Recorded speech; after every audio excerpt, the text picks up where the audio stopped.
only one passenger train departure from Oklahoma City per day. It's 8:25 in the morning and I'm about to ride this train. We're going from here to Fort Worth and, we'll take you on a journey. Quite a journey indeed, live action me. This trip is going from the Oklahoma City Amtrak station to Fort Worth Central Station, 206 miles by train and 200 by car. But why?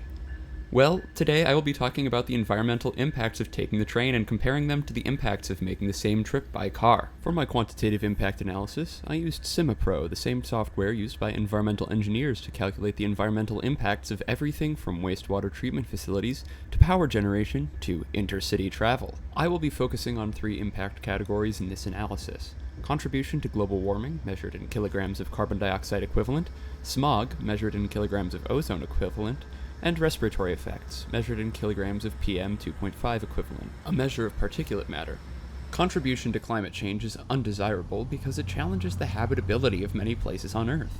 Smog and particulate matter both directly and negatively affect human health, especially breathing, which is one of my favorite pastimes. Decreasing emissions in each of these categories will make for a healthier world.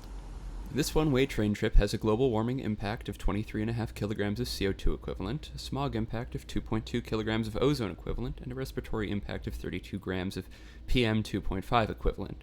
These values are really only useful to talk about in comparison, so let's compare this to a campfire.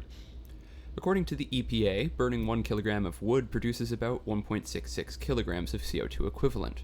This means that my one-way train trip has a global warming equivalent to a 31-pound or 14-kilogram campfire. If you are using wood with a density of 42 pounds per cubic foot arranged in a cone at an angle of 60 degrees with a third of the cone as wood and 2/3 as air, this campfire would be about 1.86 feet tall, the height of a small adult female German Shepherd. Oh, looks like our train is arriving. We've arrived in Fort Worth. Now let's see what the impacts of that trip would have been if we had driven instead. I performed the same quantitative analysis for both a small low-emission car, let's call it the clean car, and a large high-emission car, call it the dirty car. This graph shows impacts per trip normalized to the high-emission car. In every instance, the train has the lowest impact per trip.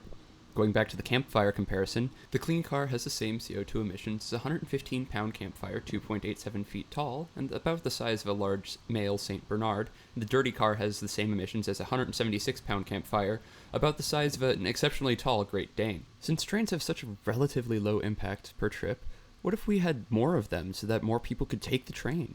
Well, producing a new train would also have an environmental impact, so I used CimaPro once more to find out how many days that train would need to run in order to reach a positive impact on these categories. As this graph shows, the more full the new train is, the more cars it'll take off the road, and the more emission savings it has. Assuming a 53.7% ridership, which is what the Heartland Flyer has in 2023 through August, the new train will have a net positive carbon effect in just over 8 months. Within 2.5 years of operation, a new train running a full round trip daily would have a net positive savings in all 3 of our impact categories. What are some of the side effects? Sorry. What are some of the side effects of the transportation infrastructure we build? Well, noise pollution is one. I'm standing about 1,000 feet away from a highway interchange. And it sucks. This just sucks. Standing in Oklahoma City right next to the Heartland Flyer, it's not the loudest thing around. The noise pollution from the neighboring street and whatever this loud building is across the street is much higher than the sound of the train itself. There are further knock-on effects. Like building car-centric infrastructure to get between towns means that we build more car-centric infrastructure in towns, like this surface parking lot. Many similar surface parking lots cover a large portion of Fort Worth downtown. On the other hand, building public transportation and human-centric infrastructure means that we build more things like this bus station, which encourages less land used for transportation infrastructure and more for high-value development. There are mental health effects, too. Studies have found that increased driving times have negative effects on mental and physical health. On the other hand, when you ride the train, you can do things that are positive for your mental health, like reading a book. Both the environmental reasons and comfort reasons I have pointed out today are why I think there should be more trains per day between Oklahoma City and Fort Worth. and hopefully someday between Oklahoma City and Tulsa and Wichita.